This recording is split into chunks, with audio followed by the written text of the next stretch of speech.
né? Ó, tem cadeira aqui, tem gente aqui, ó. Ó, eu trouxe uns amigos aqui comigo hoje, porque eu não vou tocar isso aqui sozinho hoje, né? Vocês viram que o Mazão me dá ótimos conselhos, né? Cada um tem a cruz que merece, né? É assim que a gente recebe um conselho de um amigo cristão, não é mesmo? Vai, faz o que você tem que fazer, segue a tua vida. É assim que a gente deveria aconselhar as pessoas. Quantas mesas você já se sentou e você praticamente foi aconselhado, né? Eu acho legal, porque quando você vai no médico e você fala para ele o que você está sentindo, ele vai te dar duas opções. Ou você vai fazer os exames e levar para ele, ou você não vai fazer os exames e vai continuar fazendo o que você, continuar sentindo o que você está sentindo. Mas quando você faz o que ele está pedindo, você leva para ele e ele te dá um negócio chamado diagnóstico, que é o que você tem, e vai falar, olha, com isso você tem duas opções.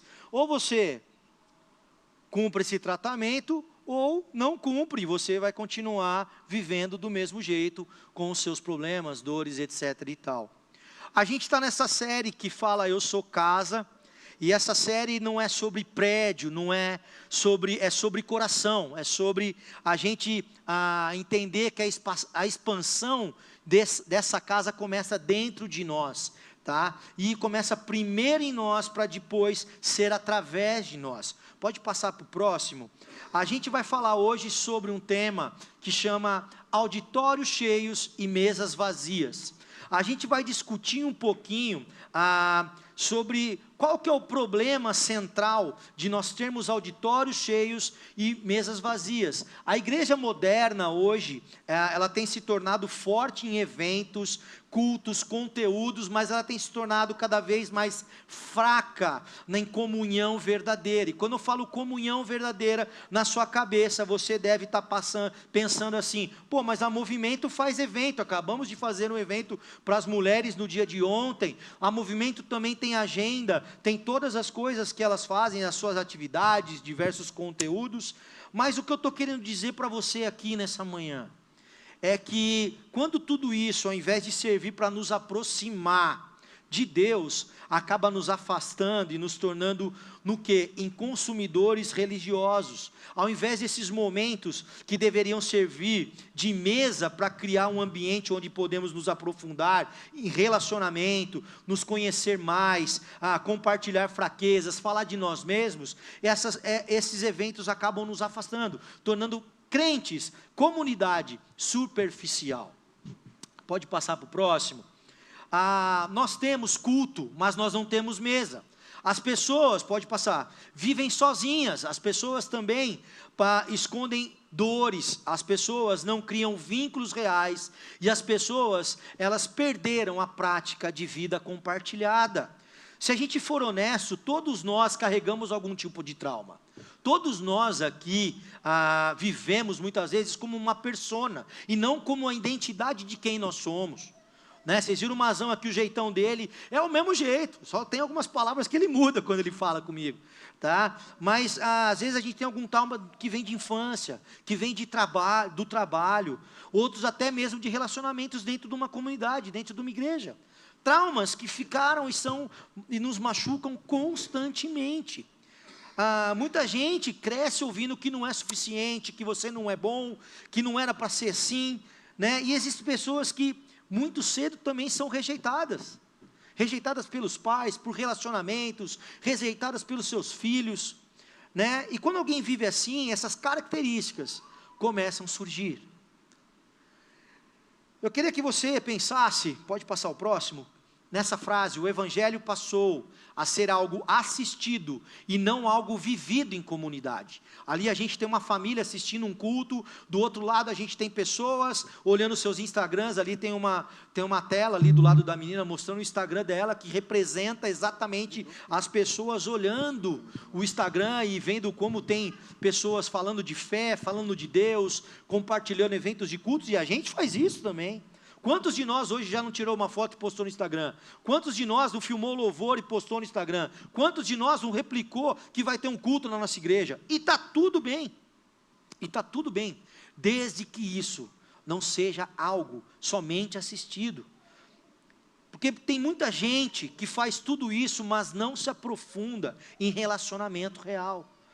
Porque tem medo de se expor, tem medo de demonstrar suas fraquezas, tem medo porque se sente inseguro no ambiente que está. Eu vou falar do meu problema perto do Leandro. Gente, se eu falar do meu problema perto do Leandro, ele vai falar uma verdade para você. Ele vai falar assim, eu avisei.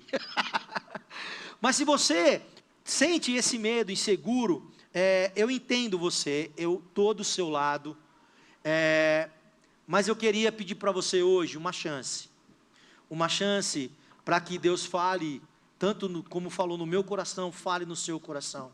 Se você tem vivido essa experiência, eu queria que você permitisse que Deus falasse através dessa galera aqui hoje para vocês. A gente tem orado por esse momento, fazer um encontro diferente, mas eu queria que você pensasse, pode passar para mim, Felipe, qual é a solução então? A solução é simples, voltar para o modelo de Jesus, não apenas o auditório, mas também tempo de mesa, pode passar. Jesus, ele não chamou pessoas para assistirem culto, ele chamou pessoas para sentarem juntos à mesa. E quando eu falo isso, eu sinto que a gente é uma igreja social. Muitos estavam ontem no CCL, muitos estavam em restaurantes, muitos estavam em casa com amigos, outros estavam embaixo da coberta. Mas a gente é uma igreja que vive em relacionamento constante. Nós temos uma vida social muito ativa. E eu queria que a gente pensasse algumas coisas. Pode passar para mim, por favor? Quando a gente pensa numa casa, a gente normalmente pensa nas paredes, a gente pensa nos quartos, na estrutura, mas talvez um dos lugares mais importantes de uma casa é a mesa. Porque mesa nunca foi só um móvel. Mesa é lugar de conversa, mesa é lugar de vínculos, mesa é lugar de memórias, mesa é lugar de confronto. Mesa, lugar de reconciliação. Mesa, lugar de formação. Na mesa, gente, filhos aprendem, famílias são construídas, pessoas são acolhidas, dores são reveladas, histórias são compartilhadas. Jesus, não é por acaso que ele escolheu tantas mesas para se revelar ao reino. Jesus ensinava multidões, mas ele discipulava pessoas na mesa.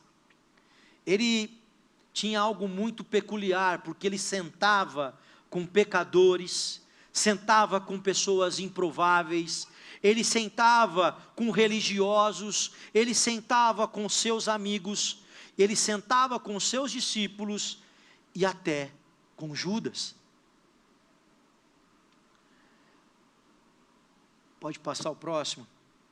Se a gente olha para Lucas 22 e 21, a gente vai ver que é a última ceia nesse capítulo, e Jesus, ele está sentado com os seus discípulos nessa última ceia. E ali, quando você olha para Jesus partindo o pão, iniciando já lavando os pés de todos, e depois partindo o pão, dando graças pelo vinho, explicando isso, em um momento Jesus diz, no versículo 21, mas eis que a mão do traidor está comigo à mesa. E isso é muito forte, é forte porque Jesus sabia quem era Judas, ele ainda assim repartiu o pão. Ele praticamente mostra que a mesa no Evangelho, ela não é construída pela perfeição das pessoas. Ela é construída pelo que a gente cantou, pela graça. Mas também revela algo, quando Jesus faz isso. Ele revela que nem toda pessoa sentada à mesa vai permanecer. Talvez a igreja brasileira fale muito em altar, mas muito pouco sobre mesa. Porque o altar fala de culto. Culto é aquilo que a gente faz para quem a gente crê. Mesa fala de vida compartilhada. E Jesus fazia os dois. Pode passar para mim, Fê.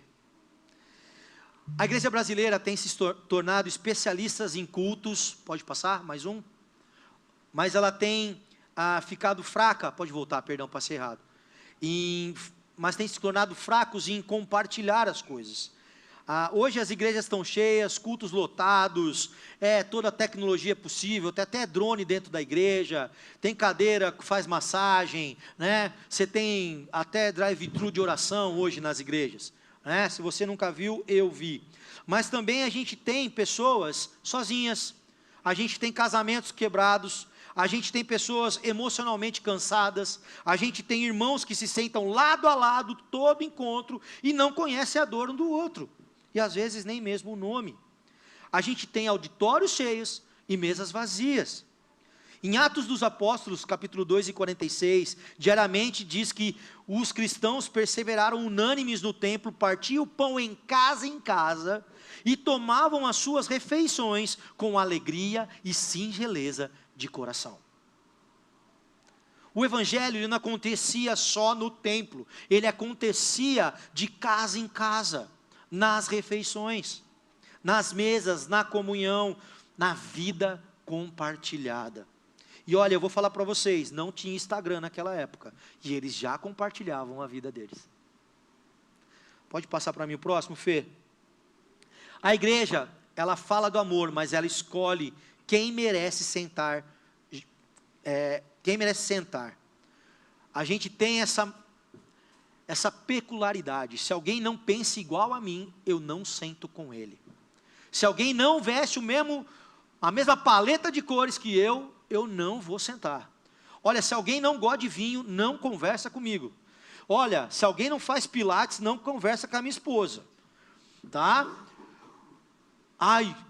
Eu não vou chamar o Samuel porque a filha dele chora muito. Quem fosse os meus não chorassem, né? Eu não vou chamar o Rafael porque ele casou com a minha irmã, eu não aguento ficar com a minha irmã mais 24 horas, fiquei 9 meses na barriga, brincadeira, foram 7, né, mãe? É isso, e a gente precisa entender que a vida da igreja, a gente escolhe com quem a gente merece sentar. A gente amamos quem são parecidos conosco. A gente tolera os úteis, a gente evita os complicados. Dá trabalho, dá muito trabalho. Com quem Jesus se sentaria hoje? Quem nós não deixaríamos sentar e fazer parte da nossa mesa? Em Lucas 5, 29 e 32, Jesus ele senta à mesa com publicanos e pecadores. Depois você pode ler na sua casa. E os religiosos, os pastores, os líderes, questionavam isso. O problema dos religiosos nunca foi o pecado das pessoas. O problema era Jesus amar e sentar com gente que eles consideravam indignas. Talvez a gente possa refletir um pouquinho de como nós temos vivido como comunidade. A gente perdeu a prática da hospitalidade. A palavra de Deus diz em Romanos 12, 13, praticai a hospitalidade. E se você for fazer um teste vocacional, um DISC, muitos de vocês têm uma habilidade incrível que se chama hospitalidade. Parte dessas pessoas estão ali servindo na recepção da nossa igreja. Parte dessas pessoas estão servindo, preparando a ceia. Parte dessas pessoas, muitas vezes, estão aqui montando e desmontando equipamento. Parte dessas pessoas estão projetando, estão transmitindo como estão fazendo hoje. Porque elas praticam a hospitalidade. Do tempo, da técnica, do dom e do talento que elas têm. Hoje muitos cristãos conhecem pregadores de internet, mas não conhecem o nome do irmão que senta do seu lado do culto. Ok, é a primeira vez dele, ok. Você vai ver que ele vai estar com um folder na mão. Mas e quem não está? Você sabe o nome?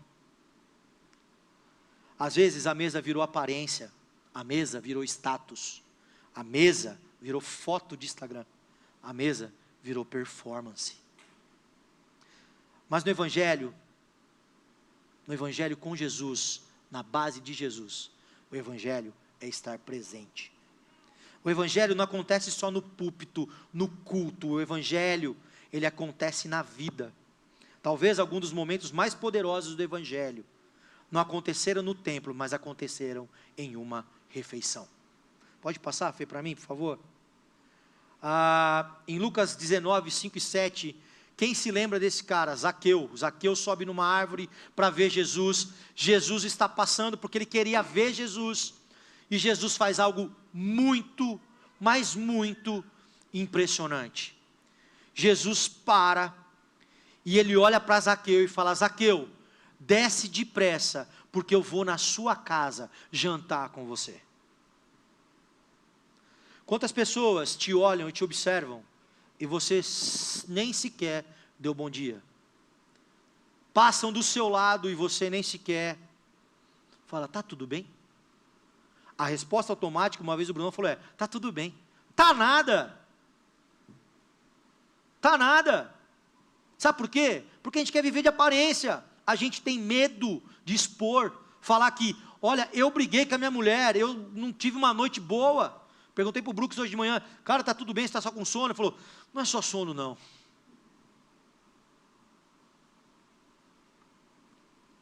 E aqui, gente, eu quero que a gente tenha um tempo, pode passar para mim?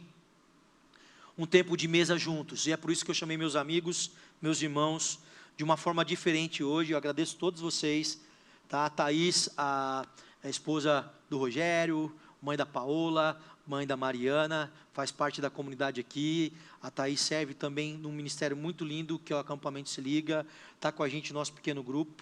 Então, obrigado, Thaís, você está aqui. Vanessa é uma das líderes do movimento Mulher. A Vanessa também faz parte da liderança do meu grupo de conexão. E obrigado, Van, você está aqui. A Van foi um presente de Deus na minha vida. Aqui a gente tem o nosso querido Rodolfo, que vocês não conhecem, mas é um barulhento na guitarra. É presbítero da igreja, mas não fala mais nada. O Mazão, vocês já sabem, ele fala todo domingo aqui, vocês não aguentam mais ele. E aí a gente tem o nosso querido pastor Saulo. Saulo, obrigado que você está aqui. Eu joguei o Saulo na fogueira no dia de hoje. E a gente vai, vou pedir para tirar essa mesa aqui, que eu vou sentar com eles. Obrigado, Sam. E eu queria que vocês, gente, pode passar o próximo para mim? Eu queria que a gente pudesse falar um pouquinho sobre mesas que marcaram a nossa vida.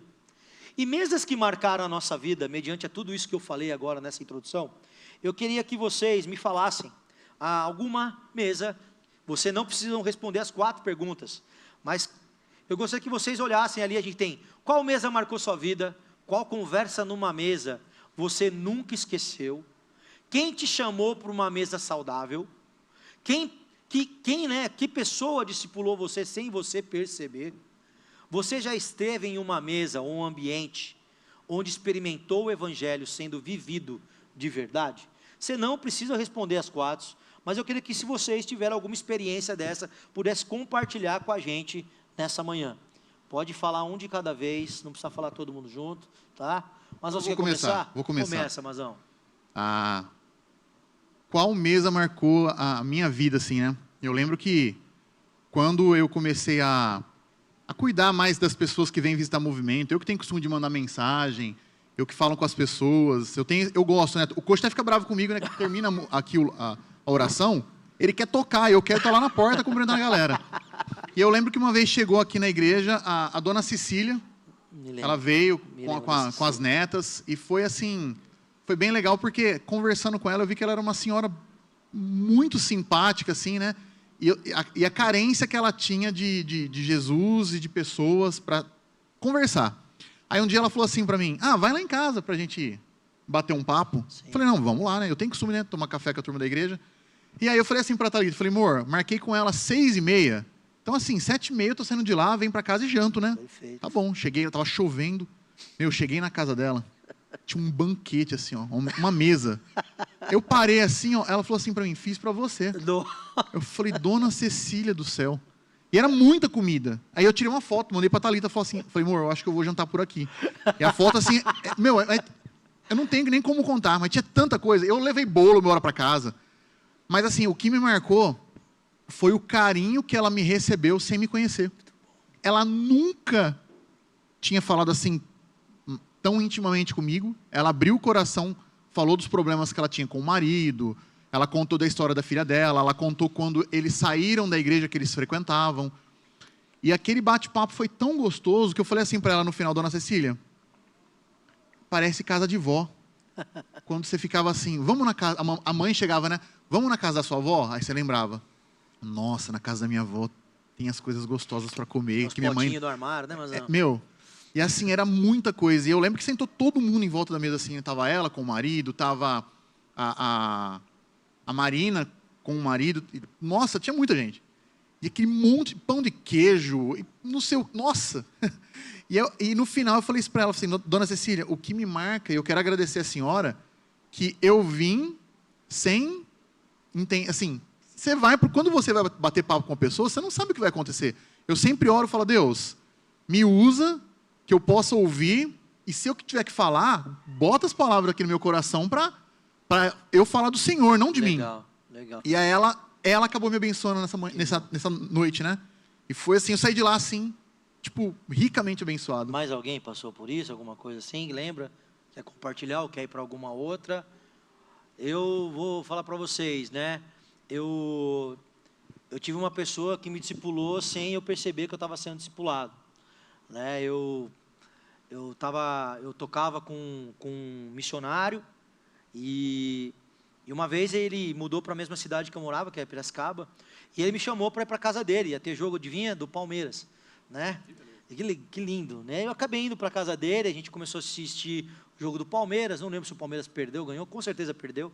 Mas aí a gente foi para uma mesa, e nessa mesa foi onde ele começou a me fazer algumas perguntas sobre Jesus. E eu não fazia ideia de como responder aquelas perguntas na prática, porque eram perguntas, não perguntas de conhecimento bíblico, mas eram perguntas de prática de vida. E eu voltei lá e a gente começou a se encontrar toda sexta-feira, e sexta-feira vocês já sabem, né, gente? Sextou, né? E eu ia para a casa dele e normalmente eu falava: vai ter estudo bíblico. Eu chegava com o meu caderninho, minha Bíblia, e ele falava assim: o que você está fazendo? Eu falei: a gente não vai estudar a Bíblia? Não, cara, vamos sair, entra no seu carro. E a gente ia para a Rua do Porto, em Piracicaba, sentava na Rua do Porto, e a gente sentava na mesa, e ele me discipulava. Falando do quê? Cara, você precisa encontrar uma namorada séria, velho. Você tem que parar de pular de galho em galho. Você já não é um menino, você é um moleque. Você está vivendo como um moleque, mas você já é um homem. Isso é alguém te discipular sem você perceber.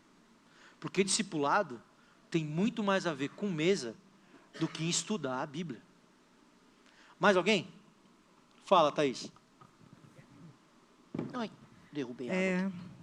Tem duas pessoas que eu fui discipulada sem saber que estava sendo. Uma foi meu pai, e aí vocês podem dizer: nossa, mas pai não conta, porque pai é desde pequeno. Mas meu pai não era perfeito. Eu não tinha tanta ligação com meu pai. Meu pai trabalhava fora e estava a maior parte da semana fora de casa, então minha afinidade era com a minha mãe. Mas meu pai sempre falou muito de Jesus, a história dele é muito bacana. Outra hora eu comento com vocês, senão vai ficar muito extenso. Imagina. E uma das coisas que mais me marcou foram os exemplos que ele me deu sutilmente durante toda a vida. Ele saiu de casa muito cedo, ele precisou ser acolhido por pessoas que ele nem conhecia, e isso ele passou para a gente, sempre acolher qualquer um, independente de cor, raça. Eu tenho muitos irmãos de coração negro, japoneses, pobres, ricos, porque ele me ensinou. Mas da caminhada total, o que eu queria fazer um fechamento com vocês é que meu pai sofreu muito até ele falecer, internado, diabetes, precisou cortar pé, perna. E ele era um cara que amava viver e falava que queria viver até os 100 anos. Nossa. E ele ali no hospital lidando com toda aquela situação, e ele sempre falava: eu vou ficar bom, eu vou voltar para casa. Amputou a perna, ele falou: eu vou me recuperar, vou pôr uma prótese, vou andar e vou evangelizar. E no final, eu virei para ele, vendo ele muito debilitado. Olha, eu sou pequena, gente, e mexeu muito comigo, foi muito impactante eu ter que carregar meu pai no colo. E eu virei para ele e falei, pai, eu via que não existia mais possibilidade de vida, e eu virei para ele e falei assim, você está com medo de morrer? Ele falou, medo de quê? Eu falei, de morrer, pai. Ele se ajeitou, falou, nenhum medo. Eu falei, mas pode ser, é humano. Ele falou, não, Jesus deixou a promessa que Ele estaria com a gente todos os dias da nossa vida, independente daquilo que a gente viveu. E ali é onde eu conheci, de maneira muito clara, o que Jesus pode fazer para a gente em qualquer situação. Ali foi na prática, ali foi o Evangelho vivo. Amém. E a partir daquele momento, mesmo quando eu tenho medo, eu trago a lembrança que a promessa de Jesus é que Ele estaria com a gente todos os dias. Às vezes caminhando do nosso lado, Sim. às vezes nos carregando no colo. Amém. Amém. Boa? Pode. Bom, eu tive uma experiência de mesa, né, onde eu experimentei o Evangelho sendo vivido de verdade. Na verdade, eu não tive, eu tenho essa experiência, que é no GC, no grupo de conexão. Eu entendo que o momento do domingo, né, ele é um momento da gente prestar culto a Deus, e a gente não consegue se relacionar aqui de domingo. Sim. A gente dá 10 abraços, né, no final, como diz o Brunão, dá 10 abraços, a gente abraça, mas a gente não se relaciona. Sim.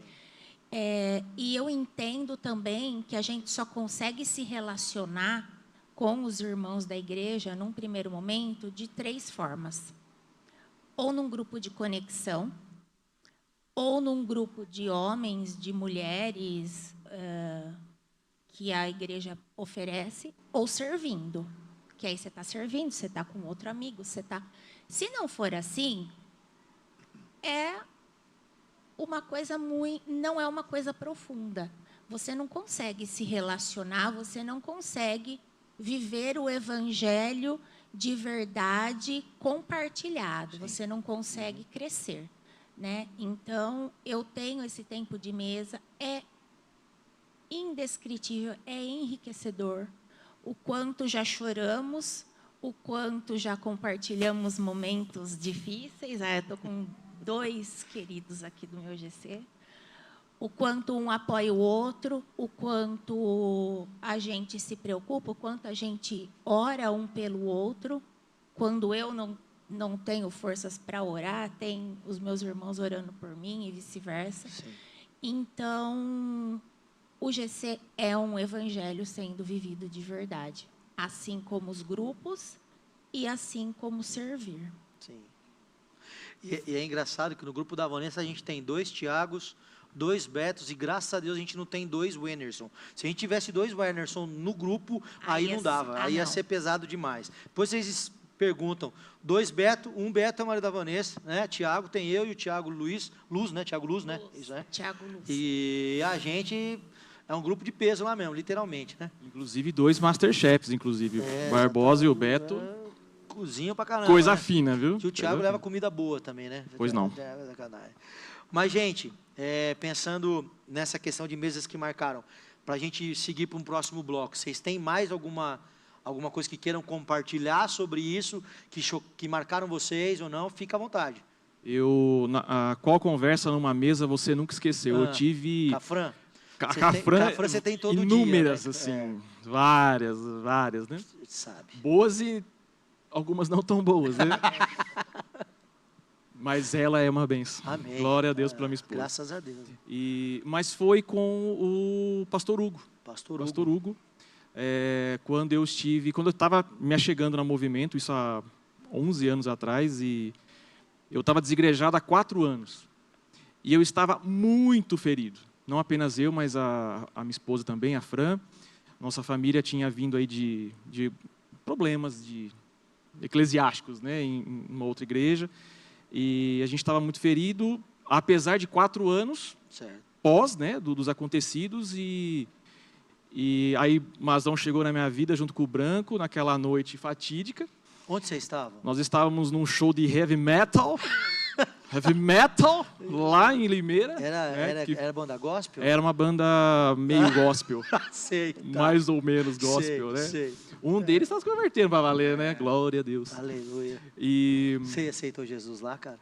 olha, Não. eu não. Bom, continua.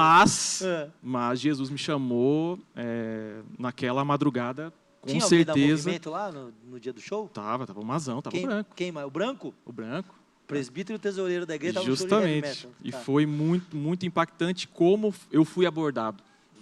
E aí depois isso se transformou no convite, do convite na semana seguinte vim para cá, e depois a gente foi se aproximando e vendo a mesa movimento, Sim. né? Como a gente foi acolhido, né? Mas antes de você vir para a mesa movimento, você teve um momento de mesa com eles? Não com eles, não. Tá. Eu tive pouco tempo depois, né? Tá. Mas primeiro eu tive com o Hugo, Ah, ok. com o pastor Hugo, e que foi muito impactante, né? A conversa que eu tive com ele, na qual eu não esqueci quando ele falou: pare de olhar para trás e olhe para frente. Certo. Siga em frente, siga em frente. O que passou, passou. Agora é seguir e se entregue sem reservas. Legal. Sem reservas. É isso que ficou muito claro para mim, que é o que eu venho, inclusive, falando para as pessoas, de um modo geral, na qual eu tenho convivido. Não tenham reservas, não tenham medo. Eu sei que a gente passa por problemas, enfim, decepções, mas ame e também se deixe ser amado, né? Então isso foi muito importante para mim e para minha família. Obrigado, Eu Rodolfo. que agradeço. Saulinho. Sobre isso, me lembro de um amigo que me disse uma vez: o amor e a morte te encontrarão, esteja preparado. E o que ele me ensinou com isso, e nas conversas que nós tivemos ao longo da nossa jornada, esse amigo já faleceu no acidente, é a importância de você viver com Deus, andar com Deus, e lembrar que cada dia que você vive é um dia especial. Sim. Nós estamos acostumados, às vezes, a reclamar pelas coisas que nos faltam ou as coisas que nós gostaríamos que acontecessem e que deixasse o nosso dia mais fácil. Mas as coisas que acontecem e que deixam o nosso dia e a nossa vida mais difícil, elas estão nos preparando para coisas futuras. E por que eu te digo isso? Porque quando eu olho, por exemplo, a minha trajetória de um garoto que perdeu o pai com 8 anos, fui catador de papelão na rua, adolescente, trabalhei um monte de coisa, um monte de dificuldade. E tudo isso foi me preparando.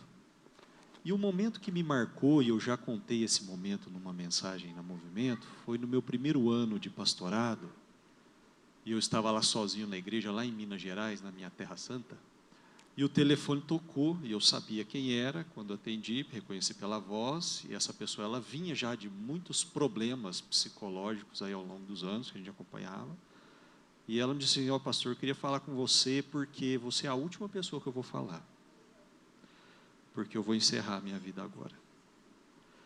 E naquele momento eu disse para ela: olha, então só me dê uma chance de te encontrar e a gente ter uma última conversa. Não faz isso agora não. Eu digo isso, gente, porque uma pessoa em depressão, infelizmente, é muito sério. E ali eu fui, atravessei sinal vermelho, fui correndo mesmo. Cheguei na porta da casa dela, orei a Deus e falei: Deus, eu vou precisar da sua ajuda. E vai ter que ser agora. Não vai dar para ser depois, não. Quando eu entrei, a porta não estava trancada, né? Em Minas é tranquilo isso. E ela estava sentada no sofá com uma faca apontada para o pescoço dela. Sentei do lado e falei para ela: olha, eu aprendi um dia com um amigo que me disse que o amor e a morte nos encontrarão. Mas se ao invés de você se encontrar com a morte hoje, você se encontrar com o amor de Cristo, mais uma vez na sua vida, abaixa essa faca aí, vamos conversar um pouquinho. E ela precisava falar, chorar. Chorar faz bem, viu? De vez em quando, os homens têm mais dificuldade com isso, mas de vez em quando liga o chuveiro lá para ninguém ver e chora lá, Mas cara. não chora direto. Chora lá, não liga não. Ninguém precisa saber a cura através disso. Eu digo isso para você porque às vezes a gente fica pensando, será que as coisas que eu estou vivendo é só para que eu sofra? Mas lembre-se que não é só para que você sofra. Deus permite você passar por essas dificuldades que você vem passando ao longo da sua vida, para que você se cure e cure outros. Então, nenhuma lágrima que você derramou foi perdida, nenhuma dificuldade que você passou foi em vão. Deus permitiu e Ele está construindo essa história junto com você. Legal. Nós vamos para o segundo bloco, então. O segundo bloco ele vai trazer para a gente sobre mesas erradas. E aí a gente tem algumas coisas que é para a gente refletir. Você já sentou em mesas que quase ou te afastaram de Deus? Como discernir mesas que te alimentam e mesas que te intoxicam? Existe alguma influência ou ambiente que te marcou negativamente ou marcou negativamente a tua vida? E que tipo de conversa destrói uma casa? Ou como proteger nossa mesa dentro da família? Vocês podem escolher qualquer um desses temas aí e abordar alguma experiência de vocês, que a gente possa, que talvez alguém possa estar vivendo e tendo essa mesma questão na vida. Deixa eu aproveitar então o que eu estava falando.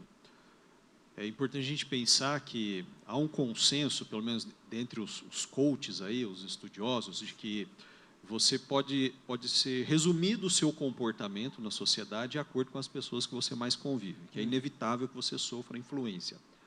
Mas quando você vai partir do princípio do Evangelho, quem te influencia é a Bíblia, é o Evangelho, e aí você quem passa a influenciar as pessoas à sua volta, e isso é importante. Quando a gente olha para Jesus, e as pessoas criticavam ele porque ele se assentava em rodas de pecadores, mas ele não era influenciado por elas, era ele quem as influenciava, servindo a Cristo. E eu vou te contar um exemplo pessoal que aconteceu comigo, não muito tempo atrás. Eu sou um funcionário de uma empresa, como muitos de vocês, sou CLT, e eu fui chamado por um superior, e ele me disse o seguinte: nós sabemos que você é pastor, e que as pessoas te procuram, porque você, fez faculdade de psicologia, você é pastor, e elas te procuram para desabafar, para pedir conselho, para pedir ajuda. Eu queria te pedir que você parasse de fazer isso. Se alguém quiser que você fale de Jesus, você diz para essa pessoa que num outro momento, fora da empresa, uma outra hora, você combina com ela. E você fala de Jesus para ela. E eu ouvi e deletei. Porque senão não ia mais tomar café com você na Jeep, não. E continuei fazendo o que eu faço sempre. Porque servir a Cristo tem que estar acima de todas as coisas. E você tem que estar disposto a pagar o preço. Então, você não permite que a mesa te influencie. Você continua influenciando. Por graça e misericórdia, hoje esse superior não está lá mais. Deus tirou ele de lá já. Providência. Há um ano atrás. Alguém já passou por algo parecido assim com o Saulinho? Alguém já passou? Mazão, Rodolfo, Van, Thaís? Não? E é algo muito sério. É muito sério para você pensar o seguinte: ou a mesa te influencia ou você influencia. Então esse é o ponto fundamental. Sim. Em vendendo assim, Rodolfo, já tomou algum não assim também? De cliente? Você foi falar alguma coisa e foi surpreendido? Não. Deus tem sido bom para mim nesse sentido, na minha caminhada com os meus clientes aí de 15, 16 anos e tenho bons amigos que corroboram com, se não com a minha, vamos falar assim, com os princípios e valores. Sim. Então são pessoas muito, muito boas e que me abençoam, mas eu também os abençoo. Né? Comigo já aconteceu com um amigo, assim, de eu estar querendo... Você vai indo pelas beiradas, para falar do Evangelho. Aí um dia tem uma programação dos homens aqui da Movimento, E eu convidei ele para vir. E aí ele falou assim, cara, eu não curto muito esses lances de reunião só de homens que não levam família. E, cara, aqui em casa a gente está muito bem resolvido espiritualmente. Então, tipo assim, eu senti que ali, eu falei, não vou avançar porque a porta fechou, Sim. Eu não sei, assim, eu tenho orado muito, mas aconteceu isso aí, que até na época eu comentei com o Rodolfo. Falei, cara, eu acho que ali tem que ser em banho-maria. Sim. Pode falar. Pegando o gancho do Saulo, eu penso assim que A partir do momento que a gente recebe o Espírito Santo, que ele habita em nós, não tem como a gente separar. Sim. Não existe essa possibilidade do Saulo ser o pastor fora do trabalho, agir como se ele não fosse cristão, agir como se o Espírito Santo não habitasse nele. Se ele habita em nós em qualquer lugar. Tudo a é gente espiritual, né, sendo, exatamente. Então não tem como separar. A gente pode não ficar lá levantando bandeira, né? Ai, e tudo mais, mas não tem como a gente separar. E eu lembro que um dia eu estava num encontro de amigos não cristãos, né? E aí chegou uma amiga, era da época de escola, de colégio, e aí chegou uma amiga que eu não via desde o colégio, ela foi, assim, de surpresa, assim, para a gente lá. E ela estava doidinha, assim, ela é bem doidinha, assim. E aí a gente estava sentado, conversando, dando risada, normal. E ela falou assim para a gente, ai, não liga, o importante é ser feliz, né? E ela falou assim, o importante é ser feliz, né? Eu parei. E aí eu só falei assim para ela, eu não vejo dessa forma. Então, assim, a gente não precisa ficar pregando. Vem aqui que eu vou te falar de Jesus, vem aqui que a história do evangelho é diferente do importante. Não, eu acho que a gente precisa se posicionar, né? Porque se o Espírito Santo está em mim, eu não posso concordar com tudo e falar, o importante é ser feliz, né? É mesmo, é importante ser feliz. Não, a gente tem que, de alguma forma, mostrar que o Espírito Santo vive em nós. Por que será que ela não concordou? Aí, se ela quisesse me perguntar, eu falaria, mas eu não preciso falar, né? Eu acho que é isso. E é engraçado... Só um adendo, como diz o Rodolfo. 2 adendos. Quando esse negócio, o importante é ser feliz, eu tenho uma figurinha, né? O importante é ser feliz, assinado Satanás. Eu sempre mando para as pessoas, né? Sim, manda. Mas essa questão de portas fechadas, a gente tem que tomar muito cuidado, porque, assim, por exemplo, o que você falou agora aconteceu comigo, assim, literal. Eu tive um gerente da empresa, e ele era professor da escola dominical da igreja, e ele falou assim um dia, eu, gerente, penso assim. Eu, professor de escola dominical, penso assado. Aí, na hora, eu falei, caramba, não é uma pessoa só? Eu, Mazão, sou o marido da Thalita, trabalho, sou cristão, toco bateria, mas eu sou o Mazão. Mazão. Não tem Mazão A, Mazão B. E uma coisa que eu aprendi no passar do tempo é ser autêntico, né? Quem me conhece sabe que eu sou brincalhão, eu sou zoeira, e não importa onde eu esteja. Eu lembro do Barbosa sentado, tinha acabado de fazer a cirurgia e eu fiz uma brincadeira com ele lá. Ele falou assim, Mazão, vai embora, cara, tá doendo, para, eu tô rindo. E eu falei umas coisas ali, assim, tava eu e o Rodolfo ainda, a gente falou coisa de zoeira. E eu sou assim, eu sou espontâneo, eu sou brincalhão. E quem me conhece sabe, e eu sou feliz por ser autêntico. Sim. Não tem essa dificuldade de ficar colocando máscaras, né? Isso aí. Posso falar? Pode falar, Thaís. Respondendo à primeira pergunta, se tem alguma mesa que me afastou de Deus. E por incrível que pareça, vocês vão se surpreender. Tem a mesa da igreja que me afastou de Deus. A gente sempre aprendeu que é Deus sobre todas as coisas, família, igreja. Em algum momento a minha família colocou Deus sobre todas as coisas, a igreja e o restante. Isso me afastou de Deus. Eu estava na igreja, eu trabalhava, eu e minha família, todos os dias da semana, quase, fazendo tudo como se fosse para o Senhor, mas eu estava longe. E a minha família pagou um alto preço por isso. Né? Minhas filhas, meu esposo, e isso me quebrou, até chegar a um ponto de exaustão, e aquilo que era para ser bom, acolhedor, foi um fardo. E quando eu cheguei aqui na Movimento, eu estava exatamente dessa forma, exausta, não querendo relacionamento, querendo sentar e ficar quietinha.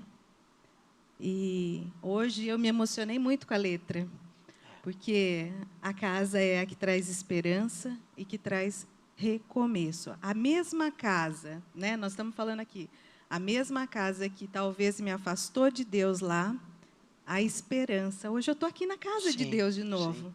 É a mesma que dá esperança e é a mesma que traz recomeços. Isso aí. A mesa são momentos. A gente tem que lembrar disso, né? Temos momentos. Eu, como a Thaís também, eu tive uma experiência de mesa com uma igreja em Piracicaba, onde eu praticamente regredi muito no meu relacionamento com Deus.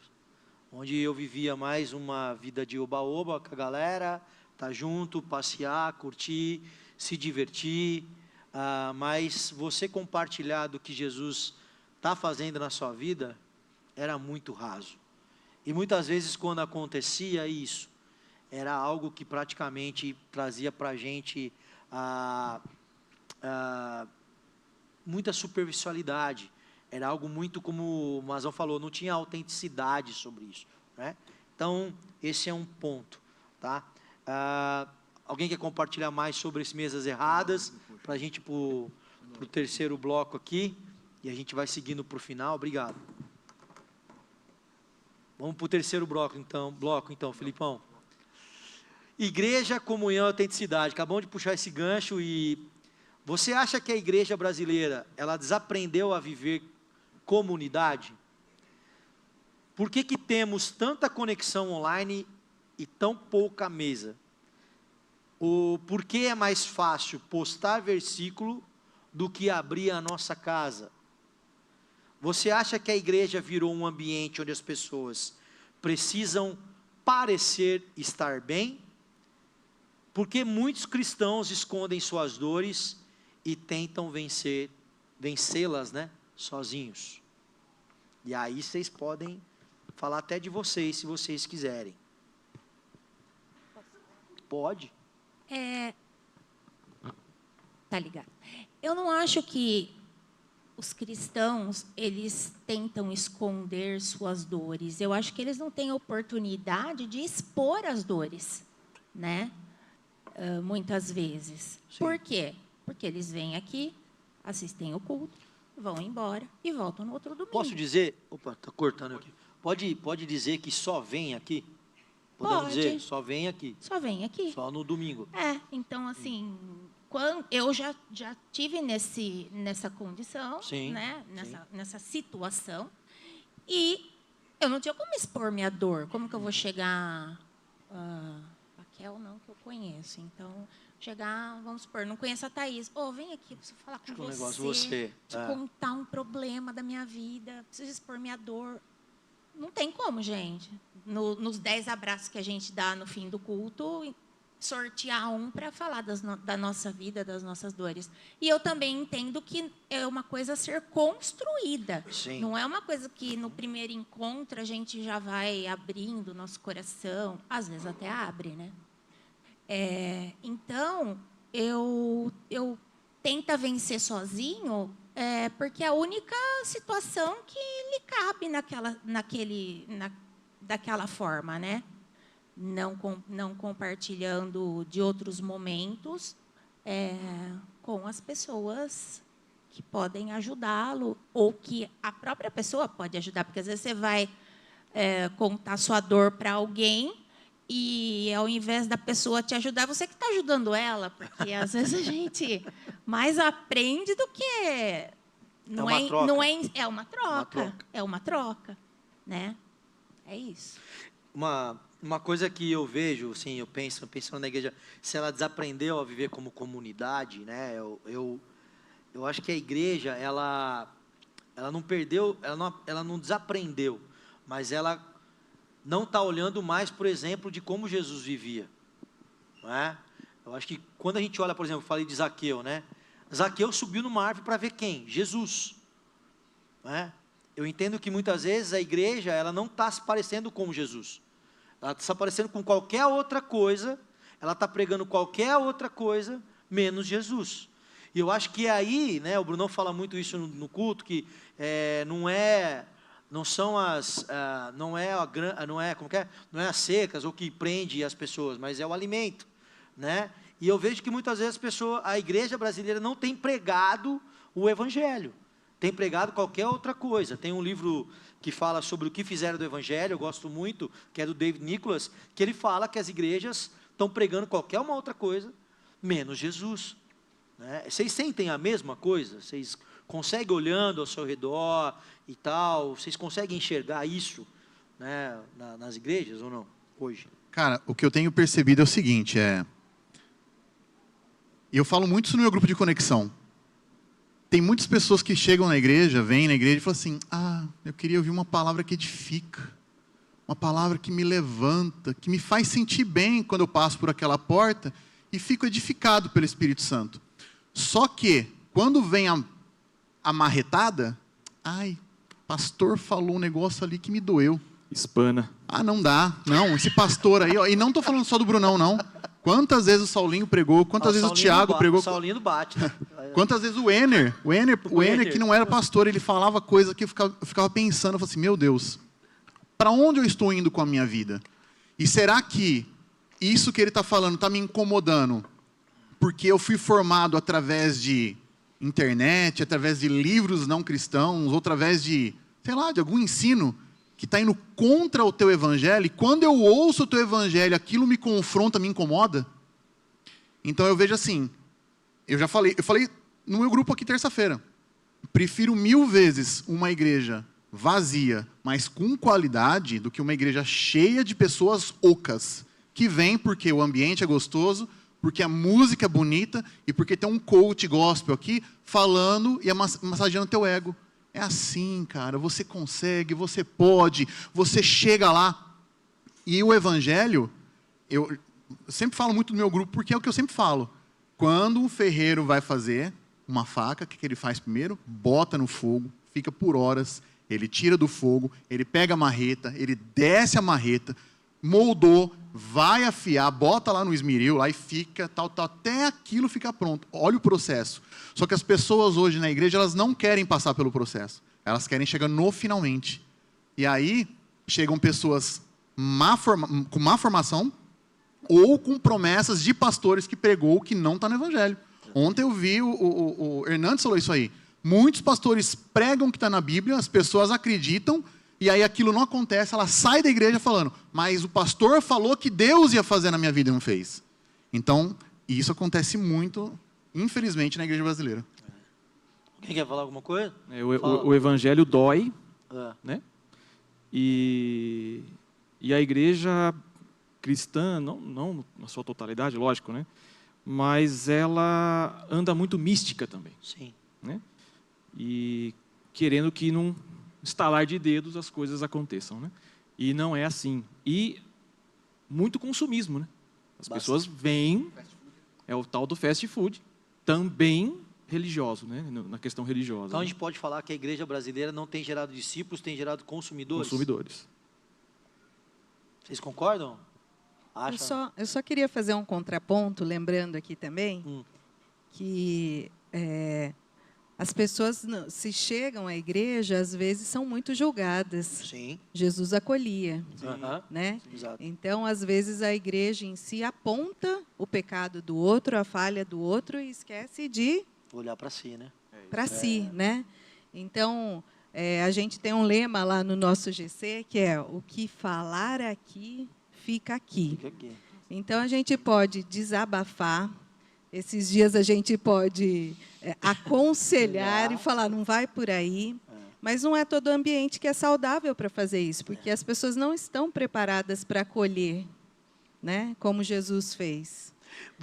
Thaís, adorei o que você falou, e eu vejo que a gente fala muito de grupo de conexão, porque é onde a gente aprofunda, e eu acho que esse gancho é importantíssimo, porque os grupos de conexão, eles precisam ser ambientes, né, onde a gente possa oferecer isso. Os líderes, hoje, eu vejo que, eu não estou falando da movimento especificamente, mas os líderes hoje que a gente tem ver, muitas vezes, é muito mais julgar do que gerar a aproximação, né? E aí eu vejo que as pessoas se fecham mesmo. E é um cuidado que a igreja brasileira precisa ter, né? Nós como cristãos, principalmente como igreja local, a gente precisa entender isso, né? Eu vejo que aí a gente começa a ver cristãos que mais postam versículos do que abrem as casas e as mesas para a gente gerar esse diálogo, né? Como o Saulinho teve um encontro com alguém que queria se tirar a sua própria vida, né? Mas eu vejo que realmente a gente como igreja precisa se atentar e estar sensível a isso, Thaís. Isso é importantíssimo, né? A gente vê que as pessoas De fato, existem pessoas que ouvem e não querem mudar. Sim. Mas há também pessoas que precisam falar e ser ouvidas e se permitirem ser transformadas também. Pelo apoio, pelo acolhimento, pelo amor.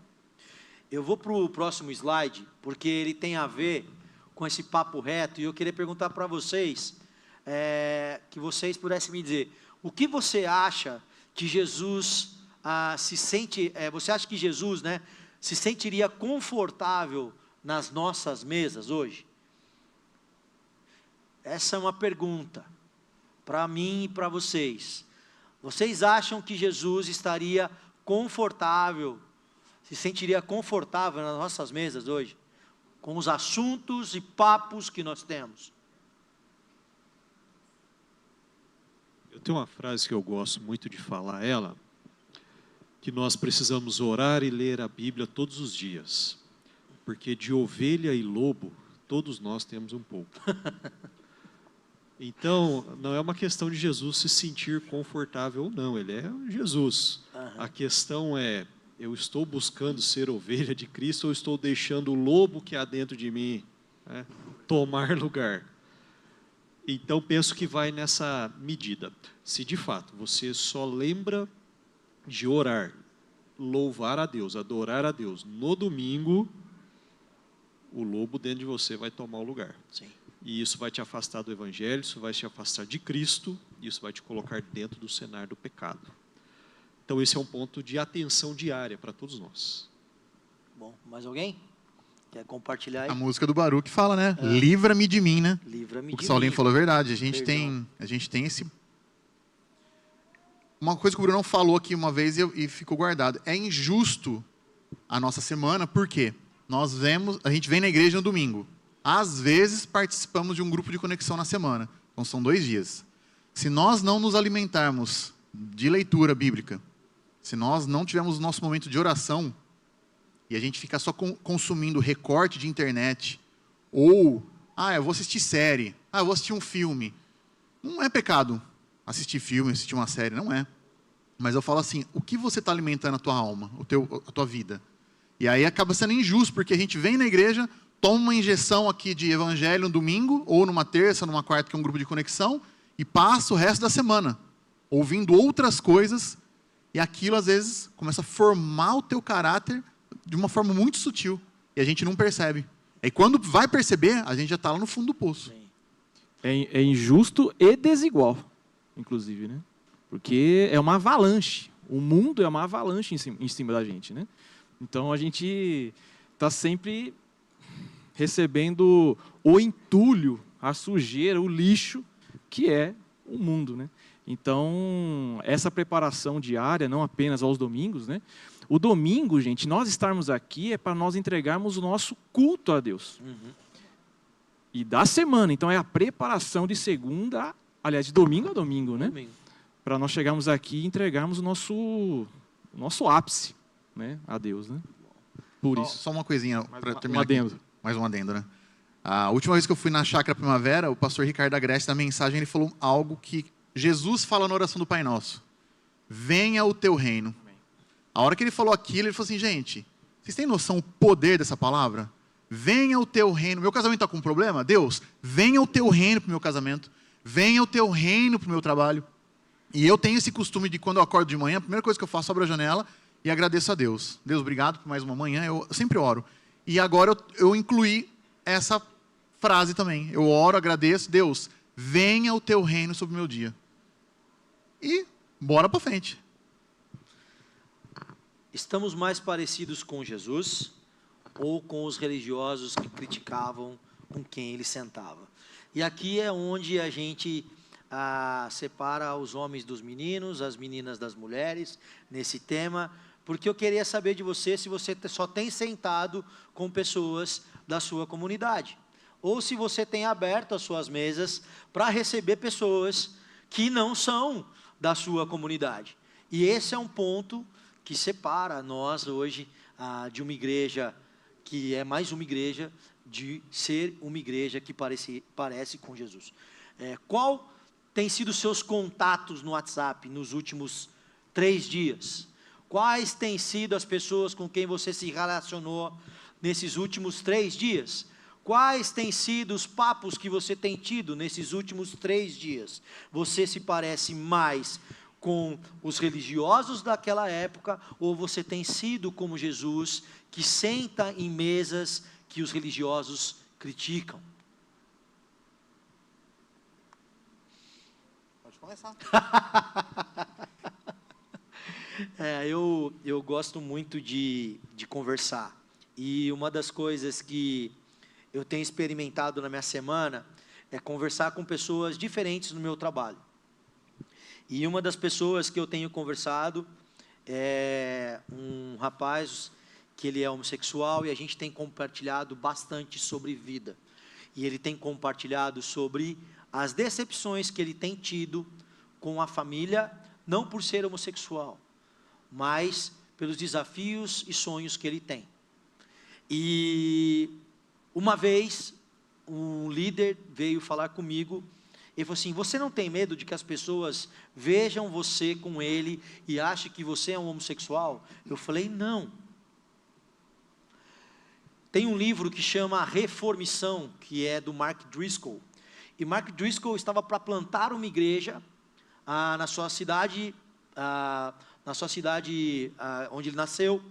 E antes dele ir para essa igreja, ele fazia parte de uma faculdade na época, e um amigo dele falava para ele que ele precisava aceitar Jesus, e Mark Driscoll não era convertido. Driscoll praticamente acaba a faculdade, vai cada um para o lado. Quando Driscoll volta para a sua cidade local, ele encontra esse amigo, e Driscoll volta porque ele aceitou Cristo e vai plantar uma igreja nessa cidade. O seu amigo então fala: pô, quanto tempo a gente não se fala? E Driscoll fala para ele assim: cara, eu estou bem, o que você está fazendo? O que você está fazendo? Eu que te pergunto, que te trouxe de volta. Eu vou plantar uma igreja aqui. Lembra que você sempre falou de eu encontrar Jesus na minha vida? Eu encontrei Jesus, eu sou pastor, eu vim plantar uma igreja aqui. E você? Ele falou: eu virei gay. Driscoll na hora fala: eu preciso levar esse cara para a minha igreja que eu ainda não tenho. E quando Driscoll faz esse approach com esse amigo dele, esse momento de conversa, de mesa, o amigo dele fala assim: eu vou para a sua igreja, mas primeiro você vai numa boate gay comigo. Driscoll volta para sua casa e conta para sua esposa o que aconteceu. E amor, ele vai passar a me pegar hoje às 7 horas. Esse amigo chega vestido com a roupa do Elvis, pronto para o rolê. Driscoll entra no carro dele e vai para a boate gay. Quando ele chega na boate gay, ele fala: fica tranquilo, ninguém vai te incomodar, Driscoll, pode ficar aqui no bar, eu vou ali conversar com os meus amigos, depois a gente vai ter um encontro dos homens, e você pode ficar aqui nesse cantinho, ninguém vai te incomodar. Driscoll fica no bar, quietinho, tomando sua água, e ele vê um cara olhando para ele.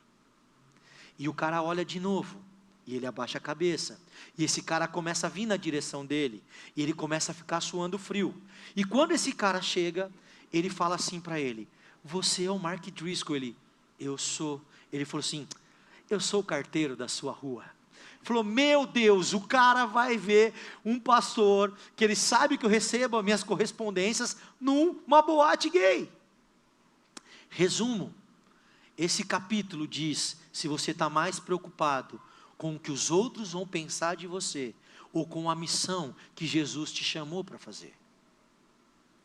Seguindo o próximo, e a gente indo para o final, o que Jesus espera encontrar na comunidade de movimento hoje? Uma palavra para vocês falarem.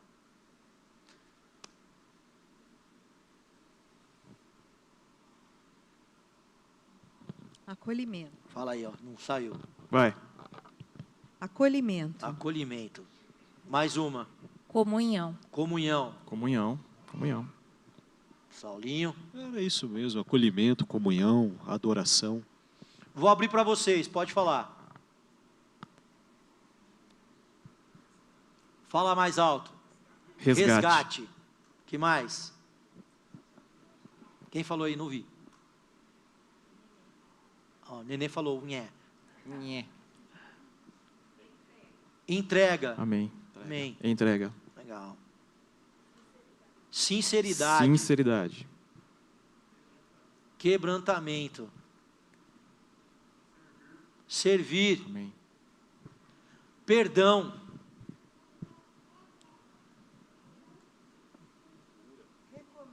Recomeço. Cura. Cura. A mesa dele. A mesa dele. Que o reino dele veio. A minha pergunta para vocês é a próximo slide. Nisto conhecerão todos que sois meus discípulos, se tiverem amor uns aos outros. Quem Deus colocou na minha vida e na sua vida para a gente ajudar a carregar o peso que essa pessoa insiste em carregar sozinha? Jesus não morreu para produzir consumidores de culto. Jesus morreu para formar uma família. Uma família que senta à mesa. Talvez o avivamento que muitos estão buscando no palco, no culto, tenha que começar novamente numa mesa, dentro de uma casa. Jesus diz: eis que estou à porta e bato. Pode seguir para o próximo. Se alguém ouvir a minha voz e abrir a porta, eu vou entrar em sua casa e eu vou cear com ele e ele comigo. O evangelho sempre termina na mesa, porque Deus nunca quis apenas visitantes num culto. Ele sempre quis filhos ao redor da mesa. A pergunta não é apenas quem estamos trazendo para a nossa mesa, mas nós ainda temos espaço na mesa para as pessoas que Jesus ama. Queria que você abaixasse sua cabeça nesse momento, que a gente pudesse orar, agradecendo por esse momento. Eu agradeço vocês mais uma vez por compartilharem, trazerem esses exemplos de vida. E eu queria que você orasse aí também no seu lugar, refletindo no que realmente precisa acontecer na sua vida hoje, para que você tenha momentos de mesa com quem não é igual a você, não pensa como você, ou procurar uma mesa onde você possa estar, se sentir parte, fazer parte.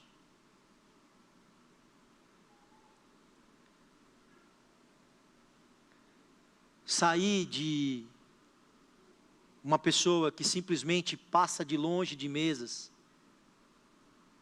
e vive sozinho, achando que dá conta. Jesus, nos ensina novamente a viver como família, Pai. Cura as nossas mesas feridas. Restaura os nossos relacionamentos, Jesus. Remove as nossas máscaras. Nos ensina a repartir a nossa vida. E não apenas frequentar cultos, ó Pai, mas repartir a vida de verdade. Faz da nossa mesa nossa casa, Pai. Que a nossa casa seja um lugar onde o evangelho seja vivido de verdade.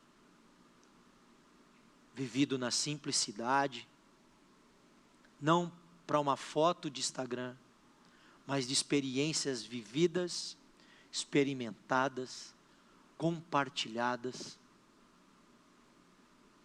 e que saiam dali pessoas transformadas, restauradas, que perdões aconteçam entre marido, mulher, filhos e pais, pais e filhos, amigos que não se falam por discussões, por diferenças de opiniões. Que o Senhor, ó Pai, nos mostre que a sua mesa é a mesa da graça e a mesa da comunhão. Assim que eu oro no nome de Jesus. Amém. Obrigado, pessoal. Vocês podem sentar. Convido a banda para que venha aqui para frente. E a gente ia cantar uma canção, mas eu gostaria muito de repetir a terceira canção, que fala sobre casa. E eu convido a você a ficar em pé e a cantar com a gente essa canção. Obrigado, senhor. Valeu. Ah, ok. Beleza.